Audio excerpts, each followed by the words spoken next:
Thank you, Liz, and really very much appreciate the way you've held all of that together. Look, we've heard about the scale of tax abuse and the nearly $500 billion of revenue losses suffered in absolute terms, mainly in higher income countries, but in terms of intensity as a proportion of current tax revenues, much more intensely in lower income countries. We've talked about the methodologies that allow us to generate that analysis and how those numbers are probably the strongest that we now have to compare countries' losses, but also the damage that countries impose on others.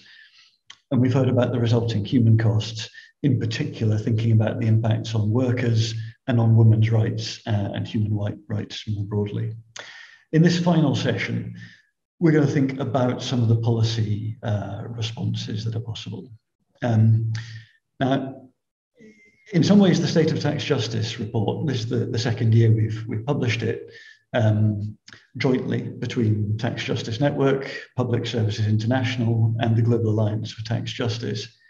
In some ways, you can read it as a counsel of despair. You know, we find this year that the member countries of the OECD, by and large the richest and most powerful countries in the world, are responsible for more than 3/4 of the tax losses imposed globally. And this is the body that the G20 has mandated to find the solution to the international tax problems we face. It is perhaps unsurprising that the solutions the OECD has put forward this year, but also in previous years, have tended to favour their own members, have tended to point the finger at lower income countries or less politically connected jurisdictions. But this year's proposals from the OECD are perhaps the most egregious that we've seen. A minimum tax that really doesn't reduce the incentive to shift profits out of most lower income countries, and which takes potentially all of the additional revenues for the headquarters countries, who are of course overwhelmingly OECD members. So in some ways we moved a long way to understanding the technical nature of the problems, but what that's done is lay clear the political basis for those problems, that the countries with power are the same countries that are able to block progress. But we shouldn't feel disheartened. One thing we can look back on last year in the State of Tax Justice, we brought forward these three organisations, perhaps standing with the global movement for tax justice, a set of policy proposals that we are again bringing forward this year. One of them, the biggest one in a sense, is for a change to the global architecture to move away from the OECD and towards an intergovernmental body to set tax rules in a genuinely inclusive way under the auspices of the United Nations.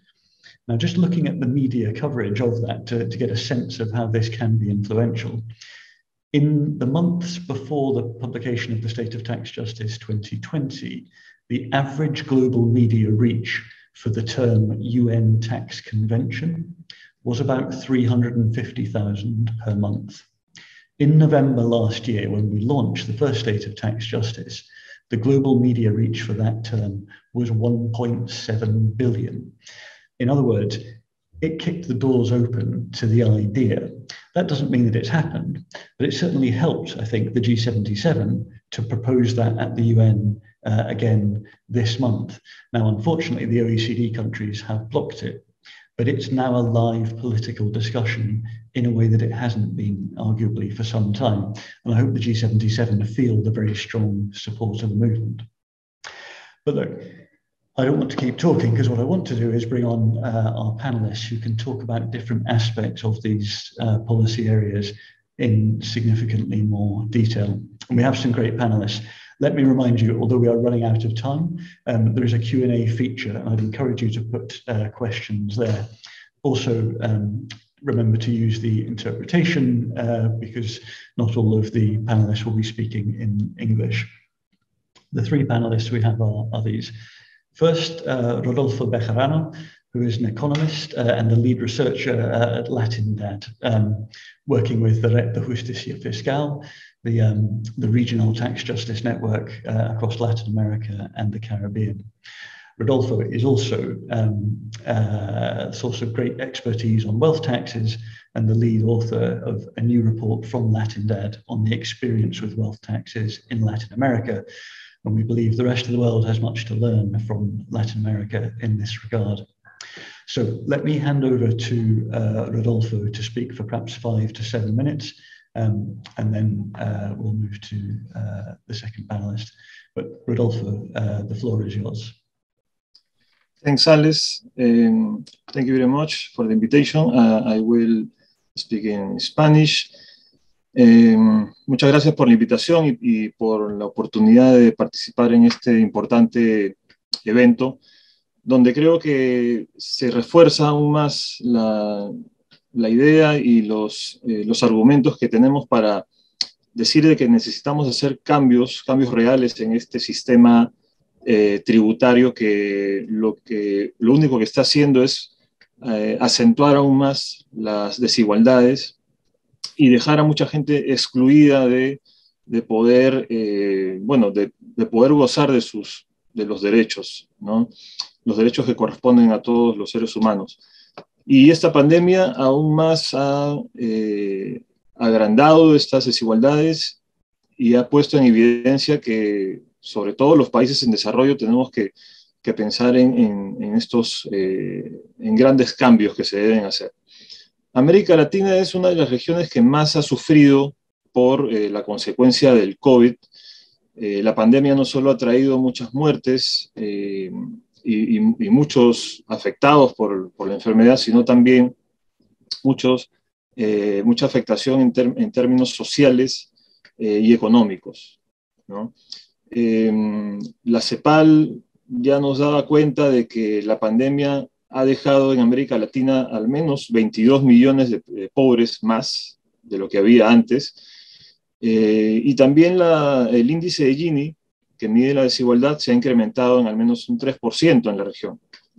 Esto, bueno, además de que el desempleo también se ha incrementado, y la afectación a grupos como las mujeres también han sido mucho más golpeados estos sectores. Entonces tenemos una situación en la que no sabemos, digamos, cuál es el camino que muchos de los países están tomando para afrontar esta situación. Algunos lo han hecho, pero de forma muy limitada, a través de algunos bonos, de dar subsidios a ciertos sectores, pero lo cierto es de que los problemas estructurales no se han solucionado, ¿no? Tenemos problemas de baja presión tributaria, tenemos problemas de una alta regresividad en nuestros sistemas tributarios, hay mucha heterogeneidad entre nuestros países y los sistemas tributarios, además, por lo que ya he mencionado, lo que están haciendo es perpetuar estas desigualdades, ¿no? No están cumpliendo la función más bien de lograr unas economías más justas, sino que, al contrario, el sistema tributario no está logrando equiparar entre ricos y pobres. La pandemia, por el contrario, lo que ha hecho es que sectores más ricos de la población se hagan más ricos aún, ¿no? Hay un estudio, hay unos datos publicados por el PNUD que dan cuenta del incremento de los multimillonarios en la región, pero no solamente el incremento del número de multimillonarios, sino también del incremento del patrimonio de estos multimillonarios. Entonces la pandemia, por un lado, ha dejado millones de pobres, más pobres, ¿no? más personas en situación de pobreza, pero por otro lado ha incrementado la riqueza de ciertos sectores. Entonces las desigualdades se incrementan aún más. Por lo tanto, creemos de que se justifica que hayan cambios en el sistema tributario y sobre todo en apuntar hacia un impuesto a las grandes fortunas. Sabemos que estas grandes fortunas, y el informe de Tax Justice Network lo pone muy bien en relieve, que son justamente los que utilizan los paraísos fiscales, las guaridas fiscales, para esconder la riqueza y dejar de pagar los impuestos que se tienen que pagar. Un multimillonario puede pagar hasta reducir su pago a 0% o a 5%, mientras que un trabajador promedio paga de 10 a 15%, ¿no?, en impuesto a la renta. Entonces estamos hablando de una injusticia que tiene que mejorarse de alguna manera, y para esto creemos de que es importante aplicar, entre otras cosas, un impuesto a las grandes fortunas. En algunos países de la región, con motivo de lo tan golpeados que han resultado estos países por la pandemia, ya se han dado discusiones, se ha puesto en debate la aplicación de estos impuestos. Un impuesto al patrimonio, impuesto a las grandes fortunas, para de alguna forma recaudar algunos recursos y que puedan estos recursos además usarse para el combate de la COVID. Sabemos que en nuestros países hay una alta informalidad, muchas personas están desprotegidas y quedaron muy desprotegidas también en términos de empleo, en términos de seguridad social por efectos de la pandemia. Entonces, lo único que quedaba era afrontar esto a través de ciertas medidas, pero para eso se necesitaba tener recursos. En muchos países lo han implementado a pesar de la escasez de ingresos tributarios que hay, y esto, claro, lleva también a una situación de endeudamiento. Pero entonces la experiencia que se ha tenido es en algunos países se ha dado ya como les mencionaba, esta discusión de aplicar impuestos a las grandes fortunas, porque solamente lo tenían Argentina, Uruguay y Colombia antes de la pandemia. Ahora lo tiene Bolivia, y ya no lo tiene Colombia, pero digamos que se han mostrado ciertos avances, al menos en estos países. En Argentina ya existía un impuesto a los bienes personales, pero con motivo de la crisis se discutió desde el Congreso la aplicación de un impuesto, un aporte extraordinario, ¿no?, hacia las grandes fortunas.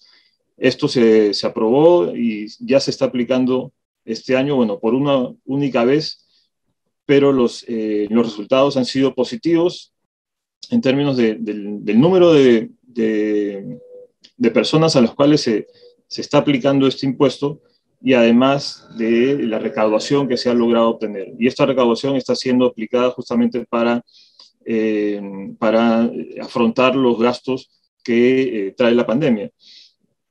Y por otro lado, está Bolivia, que también a comienzos de este año ha empezado ya a aplicar un impuesto a las grandes fortunas en forma anual.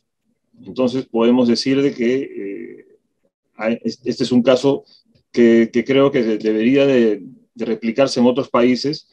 Se está recaudando más de lo que se esperaba, inclusive porque se está aplicando impuestos no solo al patrimonio nacional, el que está dentro del territorio, sino también el que está fuera. Pero por supuesto de que podemos también decir que hay muchas, esto es un avance, pero todavía hay mucho por hacer.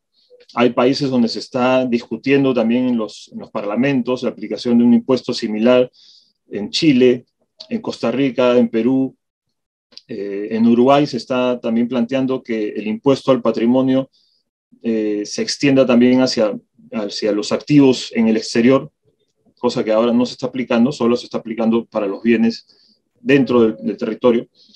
Pero todavía falta mucho por hacer. Sabemos que también los poderes que están en contra de estas reformas, bueno, ejercen presión también sobre los parlamentarios, sobre los que toman las decisiones, y esto todavía tiene, digamos, un gran trecho por recorrer. Sin embargo, creemos de que se debe seguir apostando por este tipo de reformas, impuestos que apliquen sobre la riqueza, sobre el patrimonio de las personas, además de otro tipo de medidas que tienen que ver con eliminar exoneraciones, con hacer más transparentes los sistemas tributarios, que también esto va a ayudar mucho para identificar dónde está esa riqueza que, como bien se menciona en el reporte, ocasiona pérdidas de casi las 2/3 partes de todo lo que se pierde, o perdón, la tercera parte de todo lo que se pierde en impuestos por el abuso fiscal.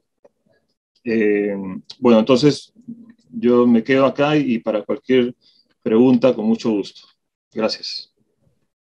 Muchas gracias, Rodolfo. Estupendo. It's really very interesting and exciting to hear the different experiences and to think, you know, talking about those political obstacles, it's always impossible until it happens. And very often when it happens, it's very popular. And those dynamics, I think, aren't nearly as well explored outside of the region as they should be. So there's a lot of work, I think, for the movement to do in taking the work that you've done and the existing practical examples and kind of multiplying those experiences. But I want to kind of move on to other panelists because I'm aware we are short on time, but we'll see if we can come back because I really want to explore this further.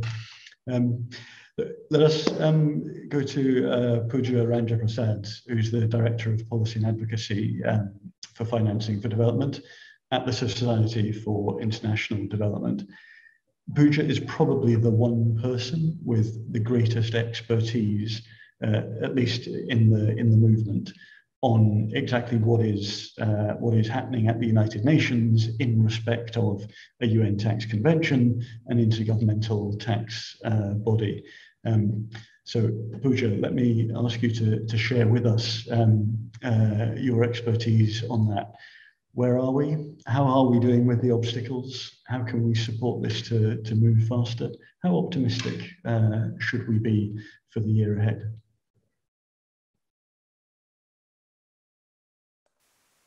Thank you so much, Alex, and really thank you to all the kind of powerful speakers before this. It almost feels a bit intimidating to talk about boring UN processes to wrap this up. But yeah, I mean, obviously, as many have said before, I mean, the biggest obstacle continues to, of course, be political.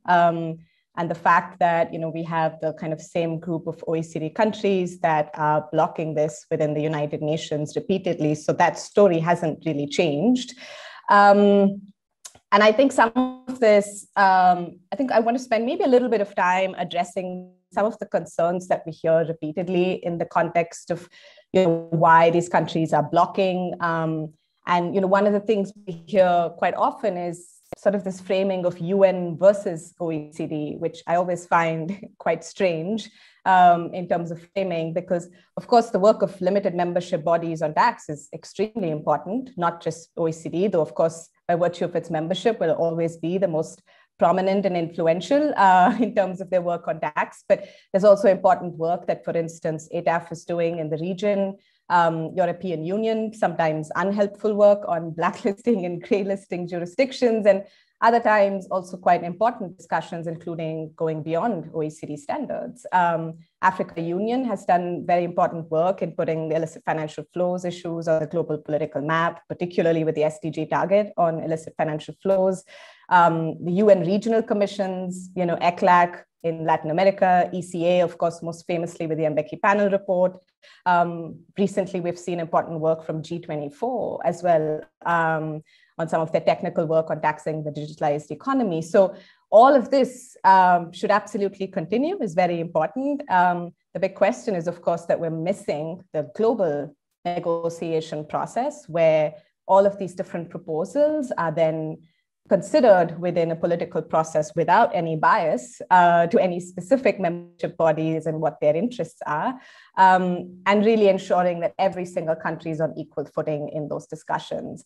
And that's what this is about. So, and really this is not controversial on any other issue within the UN, right? So whether it is global development, climate emergency, again, these are discussed in several forums and bodies and should continue to be, but when you need global agreements, you come to the United Nations. All countries agree on that. So really when it comes to tax, if it's not about UN versus European Union or OECD or Africa Union or G24, they're all members of the United Nations. And the issue is, of course, that none of the limited membership bodies have the legitimacy to set the global standards.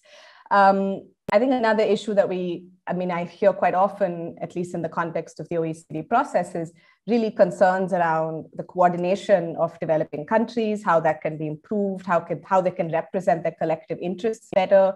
And again, in the UN, you have several of those mechanisms already. Now, many have referred to G77, which is the largest negotiation group of over 130 developing countries. But you also have groupings such as, Asia Pacific Group, Africa Group, Arab Group, Group of Latin America and the Caribbean, CARICOM, which is the Caribbean Community, Small Island Developing States, LDC Group, which is least developed countries, LLDCs, landlocked developing countries, group of like-minded middle-income countries, and so on. So, the starting point of South-South cooperation in the UN is precisely that the Global South is not a monolith.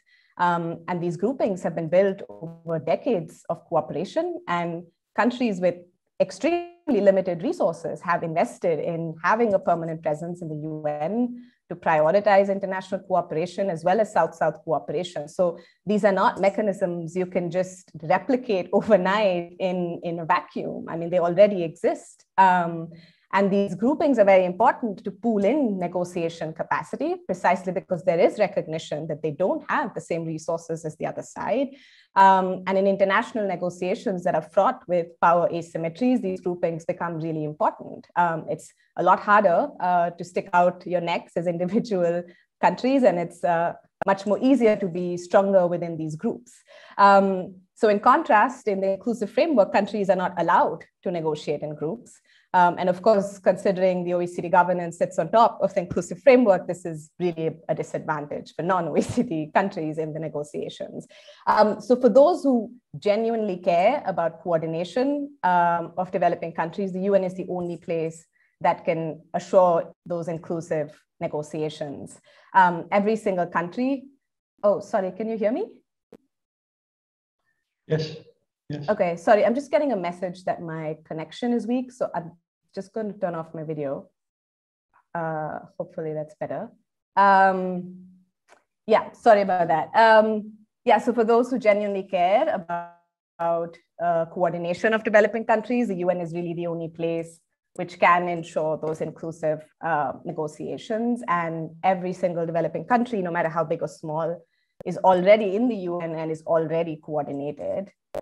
The next point is really about, I think this is something that Ege mentioned as well, the importance of transparency and accountability. The fact that such important decisions on public revenue is happening in complete secrecy is deeply problematic and really unacceptable. And so the importance of the UN Tax Convention is really that it would be a process by which we can see what every government and every country's position is. We can assess the negotiation dynamics for ourselves and hold our own governments accountable in that process. We've also heard from all of the speakers so far about really issues of human rights, gender equality, climate and development being so crucial. And UN, of course, has a mandate on all of these issues, something that doesn't exist in the OECD. And this is important because the urgency we need to address these issues on international tax comes from those mandates. It really isn't about counting peanuts. It's about the structural transformation of global South economies. And it's really about addressing the structural barriers to ensuring there is fiscal and policy space in developing countries to meet all of those ambitious mandates. So the UN process is about reminding UN member states, again, of all of these ambitious commitments and the need to really ensure the resources are available for that. So really finally, and I know I'm probably running out of time, but the UN Tax Body and Convention isn't about stopping limited membership bodies from the work that they're doing. It is simply about establishing a principled process of global negotiations on tax that is inclusive, transparent, and centered around commitments to human rights and gender equality. So in terms of where we go from here, it really depends on, can we all come together as a global community to really press on how urgent this is? I think the previous presentations made that very clear about what is at stake.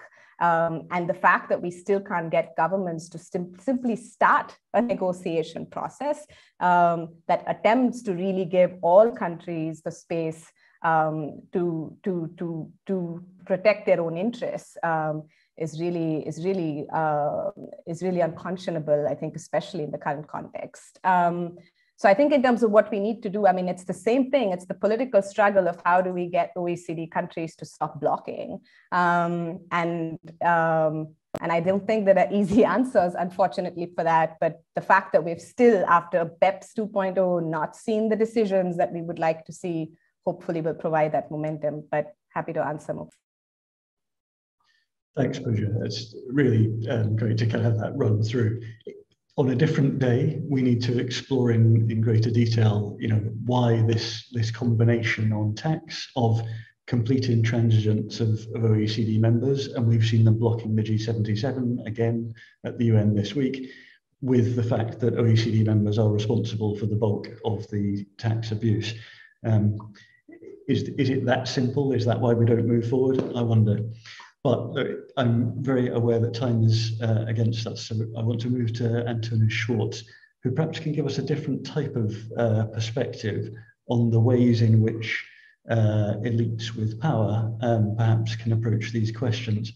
Antonis is an activist, philanthropist, and an impact investor. He works with Millionaires for Humanity, and he founded the Guerrilla Foundation. And Antonis will give us a perspective on, in a sense, why equality matters, and why, from the point of view of someone relatively wealthy, it is right to levy taxes on the wealthy.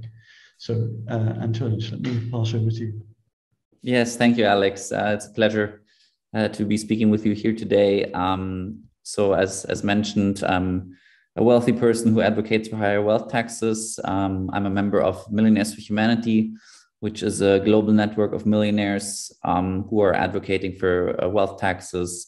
And I'm also a member of Tax Me Now, which is a German version of Millionaires for Humanity, where this year we've stirred quite a lot of discussion around wealth taxes. And I mean, I think the big insight of this pandemic is also that we need a functioning welfare state. And this obviously needs to be financed through taxes. And the US didn't do so well in the handling of the pandemic because the welfare state wasn't as it should be. And I also think that greater and more progressive taxation, I think, is in the interest of fairness. So people that can afford it should pay more taxes. And unfortunately, we live in a world where the opposite applies. So the more money you own, the more wealth you have, the less taxes you pay. This is true in Germany, but also in other places. And I think for the next 5 to 10 years, we should try and reverse these 30 years of deregulation and the curbing of taxes for the very wealthy. And this obviously means making the business model of the tax havens go away. And I think the Tax Justice Network plays a very catalytic role in this regard. And obviously Corona also greatly increased wealth inequality. I think Elon Musk is only one example, the most famous example, but I think everyone that owns stock, for example, profited a lot from the central banks buying bonds from large companies, thereby kind of prepping up the asset prices. And I think it's also in the interest, I think, of the very wealthy to live in a society where there is social cohesion and social peace. Obviously, like in a lot of places in the world, income inequality is so extreme that the super wealthy have to hide behind very high walls. And I think that's not in their own interest. So it's in the interest of the super wealthy to contribute substantially to the social well-being inside society, and this is beneficial for them also. And it would be great if the UN establishes a UN Convention on Tax, including the monitoring of taxing rights and raising national accountability, also related to illicit flows and tax abuse suffered by others. I think with this minimum corporate tax, which, as we heard, it has its loopholes. It would be nice if if the international community also manages to kind of establish a floor for the taxes of the very wealthy. And and I mean, I can only say that capital gains tax is something that needs to be tackled. It's not progressive, and so I don't know if what I said made sense, but maybe to conclude also, I'm also a philanthropist, but I'm very critical of the philanthropy, of the philanthropic industry. If you look at the wealth that exists out there in the world, philanthropy, unfortunately, is only a drop in the bucket, and we need more systemic solutions for the big challenges of our time. Thank you very much. Thank you. So let me ask just one follow-up question, because we have about 1 minute. Are you optimistic? You know, I hear your caution about philanthropy, and I think that's well shared. But there is a feeling with Millionaires for Humanity and the patriotic millionaires, you know, there are voices of wealthy people in the public domain now calling for higher taxes. Are you optimistic that that can help to push for change? I mean, do you think that can keep growing, or are we at a peak? Where does that go? Yeah, no, I think there is a positive momentum, and I think that there's also increasingly the connection being made to climate change, that, you know, you can't really decouple kind of the exploitation that's going on of the global south from climate change and repatriations and all that. And I think, like, I mean, as a wealthy person that inherited his money, like, I think it's basically common sense that we live in an extremely unequal world, which is kind of perverse if you think about it. And I think there's very little legitimacy for the status quo if you really think about it in depth. So I think the super wealthy, they know deep inside that you know, the wealth inequality that we have is not a good thing, and especially also when it comes to inheritance taxes, that you know, it's in the interest also of establishing of having a level playing field, and it's totally in line with also liberal concepts of fairness. Yeah.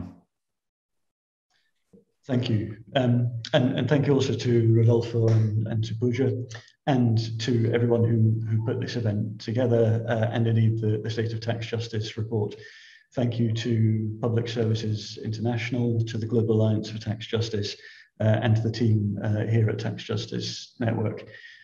Next year, we will be doing this again, but starting quite soon, we're going to have a global consultation on the content and the substantive focus of these reports. We recognise this, you know, this State of Tax Justice report is kind of a big, if not the biggest single moment that we have, certainly in terms of media reach for the movement.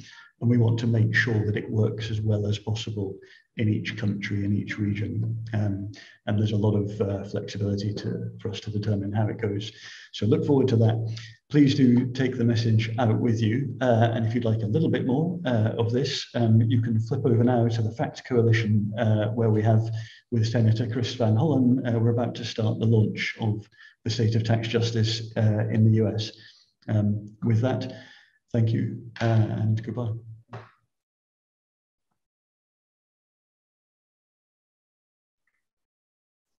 Thank you.